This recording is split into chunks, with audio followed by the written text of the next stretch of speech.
នេះគឺជាភាគទី1របស់យើងនឹងឯងនៅក្នុងទ្វីបអាណាចក្រនេះគ្រាមនុស្សទាំងអស់គ្នាមានការគោរពទៅលើក្បាច់គុណហើយនេះពួកគេពិតជាមានការខំប្រឹងសិក្សាទៅលើជំនាញក្បាច់គុណមែនទែនកម្រិតនៃការវឹកហាត់ទាំងអស់មានដូចជាកម្រិត Mylon កម្រិត Chivo កម្រិត Lingvo កម្រិត Sonvo អាណាចក្រដ៏អស្ចារ្យទាំង4វាក៏បានក្លាយជាមហាអំណាចពិតប្រាកដហើយនៅក្នុងចំណោមមហាអំណាចទាំងអស់មានតែបុគ្គលម្នាក់តែប៉ុណ្ណោះដែលអាចឈរបានតែតាមមើលទីតាំងកន្លែងមួយមាននៅបុរសម្នាក់ដែលគាត់គឺជាអន្តរីនៃការចាប់បដិសន្ធិឡើងវិញនៅពេលនេះគាត់ត្រូវបានមនុស្សមួយក្រុមក្បត់ទៅកាន់គាត់ដោយពួកគេក៏បានទាមទារទៅកាន់គាត់ឲ្យចុះពីតំណែងទៅហើយនៅក្នុងនាមរបស់គាត់គឺជាអន្តរីនៃការចាប់បដិសន្ធិឡើងវិញពិតជានឹកស្មានថាអនាគតរបស់គាត់ត្រូវបានបញ្ចប់ដោយសារតែចចោលទាំងអស់នេះតែហើយម្នាក់ក៏បានស្អីថាសិស្សប្អូនយើងអត់ចាប់ការវាទៅគេក៏ចាប់ផ្ដើមបញ្ចេញអំណាចរបស់គេស្រ័យថាអំណាចនៃការលួចបង្ហូរព្រលឹងអន្តរីគាត់ក៏បានគេចពីការវាយប្រហាររួចក៏បន្តបញ្ចេញដែរស្រុកចូលទៅកម្ចាត់ជាមួយធម្មពលរបស់គេបន្ទាប់មកក៏បន្តបញ្ចេញនូវកងវិញ្ញាណរបស់គាត់នៅខាងក្រោយបង្កើតជាការដំណើរការទប់ទល់ទៅនឹងការវាយប្រហារមួយទៀតនេះពេលនោះបរិសម្នាក់ក៏បានស្រែកថាមូខួយ Demon Dragon គាត់ចាប់ផ្ដើមបញ្ចេញអំណាចរបស់គាត់បង្កើតជាដួងព្រលឹងសត្វបិសាចចាប់ការទៅកាន់អន្តរីគាត់ក៏បានប្រើប្រាស់ដាវរបស់គាត់ដើម្បីឈរទៅកាន់រាងកាយរបស់វាតែរួចក៏បន្តបញ្ចេញនូវការបង្កើតនៃដាវស្រុកចូលបន្តតាហាមគាត់ក៏បានគិតថាការបង្កើតឋានសួគ៌នៃនិមិត្តសញ្ញាទាំង9មែនទេក៏ចាប់ផ្ដើមបញ្ចេញអំណាចរបស់គាត់ដើម្បីទប់ទល់ទៅនឹងចំហាយដែររីពួកគេក៏បានរួមកម្លាំងនៅក្នុងការបង្កើតនៅត្រាចាប់ឃុំទៅលើអន្តរីជាប់បាត់ទៅហើយពួកគេក៏បានស្រែកថាលោកគ្រូឆាប្រកុលរូបមន្តអានកំបាំងនៃការចាប់បដិសន្ធិឡើងវិញទាំង5ម៉ានេះភ្លាមតាន់ពួកខ្ញុំដែលជាសិស្សរបស់លោកយល់ដល់មនោសញ្ចេតនារវាងគ្រូនិងសិស្សគាត់ក៏មិនយល់ព្រមតាមសំណើរបស់សិស្សថោកទៀតឡើយហើយអ្នកពាក់ហាមក៏បន្តថាដោយសារតែលោកគ្រូមិនយល់ព្រមទៅហើយនេះពេលនេះខ្ញុំក៏ខ្វះគួរសមបន្តិចហើយក៏ចាប់ផ្ដើមបញ្ចេញនូវអសត់នៃការគ្រប់គ្រងគាត់ក៏បានស្រែកថាកុំចោលសម័យអាចគ្រប់គ្រងទៅលើយើងបានដោយសារពួកថោកក៏ចាប់ផ្ដើមប្រអំណាចរបស់គាត់ស្រែកមកវាស់បាញ់ឡើងទៅលើមេឃដែលគាត់នៅពេលនេះចង់បំបែកនៅរាងកាយរបស់គាត់នឹងឯងតែបើជាកូនសិស្សតាណាទាំងអស់ចង់បញ្ឈប់ទៅកាន់គាត់ក៏ដោយក៏មិនអាចធ្វើការបញ្ឈប់គាត់នៅក្នុងការបំផ្លាញរាងកាយរបស់គាត់ឡើយដោយបន្ទាប់ពីនោះមកក៏កាត់មកទីតាំងកន្លែងមួយមានអ្នកនេសាទបានចែវទូកណ្ដាលលើផ្ទៃចលសាហើយទូករបស់គាត់ពិតជាលយមែនទែនមានកង់វិល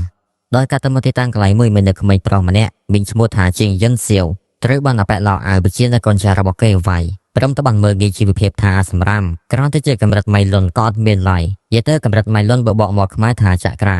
ាយិនសៀវគេក៏បានព្យាយាមតស៊ូក្រោកចង់តដៃជាមួយអបិនៅស្រ័យថារឿងបញ្ហារបស់យើងតាណាប់ឯងកុំចេះនេះពេលនោះត្រូវបានអបិនឹងចាប់កវែងទៅកលេនជាងតែរួចក៏បន្តថាមិនតាក់ទងជាមួយយើងមែនទេបើមិនដោយសារតែគ្រួសាររបស់ឯងរើផ្លាស់ទីលំនៅមកកាន់ទីនេះទេម្លេះទីក្រុងហុងយេក៏បានខ្លាចជាកម្មសិទ្ធិរបស់គ្រួសារឡយើងហើយយិនសៀវដែលត្រូវបានកូនចៅរបស់គេវាយទូកសាច់ក៏បន្តថាឯងចង់ខ្លាចជាម្ចាស់ទីក្រុងដើម្បីធ្វើបាបជារៀងមែនទេគេក៏បានតបថាឯងចង់តែទៅវិញក៏បានដែរប៉ុន្តែចាប់ពីថ្ងៃនេះតែទីក្រុងហុងយេក៏នៅខ្លាចជាកម្មសិទ្ធិរបស់គ្រួសារឡហើយដែលបន្តមកយិនសៀវទៅបានគេវាយមួយជើងចុងក្រោយបណ្ដាគេត្រូវបានបាត់មាត់ឈឹងឲ្យពួកគេក៏បានចេញទៅនៅកំឡុងពេលស្លាប់មេរណាគេរត់មកនៅពេលនោះព្រមជាមួយសម្លេងស្រែកថាយិនសៀ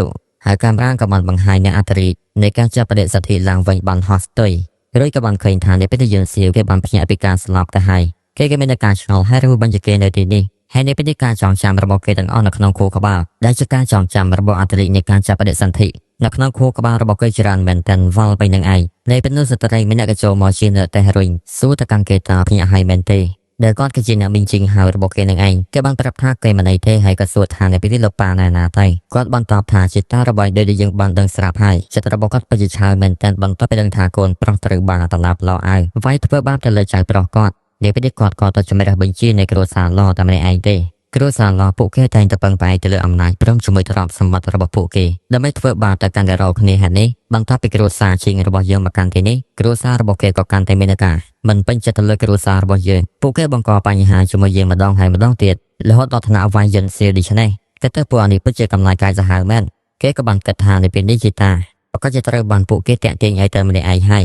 យចេញហៅគាត់ក៏បន្តថាជាមួយនឹងឡប៉ាគេមាននៅកម្រិតទី2តែប៉ុណ្ណោះទេតើអាចជាគូប្រជែងរបស់ពុកខ្ញុំយ៉ាងម៉េចទេយិនសៀវគេក៏បានកាត់អំពីពាក្យសម្ដីរបស់ឡអាវបន្ទាប់ពីថ្ងៃនេះទៅគ្រួសារឡរបស់យើងប្រកាសជាខ្លាចជាម្ចាស់កម្មសិទ្ធិរបស់ទីក្រុងហុងយេហើយបន្ទាប់ពីកាត់ហើយប្រាប់ទៅគណៈមីងឲ្យប្រាប់សមាជិកគ្រួសាររបស់យើងបំលាស់ទីចេញពីទីនេះទេព្រោះតែកោដារបស់ពួកគេពិតប្រាកដគេជាយើងនិយាយមិនទាន់ផុតផងស្រាប់តែពួកគេក៏មកដល់យិនសៀវក៏បន្តថាតាមពិតទៅពួកគេលបងនៃជាតារបស់យើងឲ្យតែកាន់គ្រួសាររបស់គេហើយនេះពួកគេក៏ឲ្យកូនប្រុសគេលើកកម្លាំងមកវាយប្រហារយើងនៅទីនេះដោយបន្ទាប់ពីលេចចឹងហើយគាត់ក៏ចេញទៅក្រៅទៅបណ្ឌិតមើលក៏បានឃើញនៅកូនចៅរបស់គាត់ត្រឹមជាមួយនឹងកូនរបស់គាត់ត្រូវបានពួកដៃនឹងវាយខ្ចប់ទៅហើយ លោកអាក៏បន្តថាសមាជិករបស់គ្រួសារជាងថ្ងៃនេះគុំសង្ឃឹមថាអាចចាញ់បានទេសោះបន្តពីយើងកំចាត់អ្នកហើយក៏នៅសល់តែជាងយូវងតែម្នាក់តែប៉ុណ្ណោះនៃពេលនោះយើងសៀវគឺទៅចាញ់មកហេតុនេះអបនឹងក៏បន្តលាថានេះគឺជាសម្រាប់នៃគ្រួសារជីមើលទៅលើកមុនយើងក៏មិនតាន់បានបដៅឯងឆ្អែតទេលើកនេះយើងក៏និយាយជីវិតរបស់ឯងតែម្ដងព្រោះនៅខ្សែតែរបស់គេវាយប្រហារទៅប៉ុន្តែត្រូវបានអ្នកមីង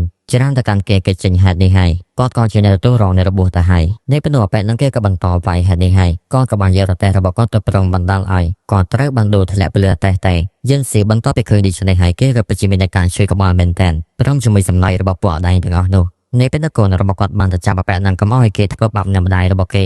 ហើយនេះឲ្យគេត្រូវបានពួកនឹងវាយតែយើងសៀពងទៅជួយក្បាលនៅពេលនេះមានអំណាចមួយគាត់ចាប់ផ្ដើមហូរចូលទៅក្នុងរាងកាយរបស់គេហើយព្រឹត្តិការណ៍ដែលបានកើតឡើងទៅលើអន្តរជាតិនៃការចាប់បដិសន្ធិក៏បានចូលទៅក្នុងការចងចាំរបស់គេបន្ទាប់ពីព្រឹត្តិការណ៍ការចងចាំអញ្ញាញ៉ៃបានចូលទៅក្នុងការចងចាំរបស់គេហើយនៅពេលនេះយិនសៀវគេក៏បានតាំងចំហរបស់គេបីដូចជាអន្តរជាតិនៃការចាប់បដិសន្ធិចឹងហើយកែភ្នែករបស់គេពោពេញទៅដោយចំហាយព្រះលបនចូលទៅស្រោមពេលប៉ែឡោអាវចង់យកជីវិតកម្មក្មួយរបស់គេហើយនេះគេក៏ទៅចាប់ខ្សែតៃរបស់ប៉ែឡោអាវជាប់ហើយក៏ជួនទៅកាន់គេមីដៃបណ្ដាលឲ្យគេក៏ត្រូវបានប៉ើងតែហើយក៏ស្របពេលជាមួយគ្នាបសតទី1របស់យើងក៏ត្រូវបានស្លេះតែកន្លែងនឹងឯង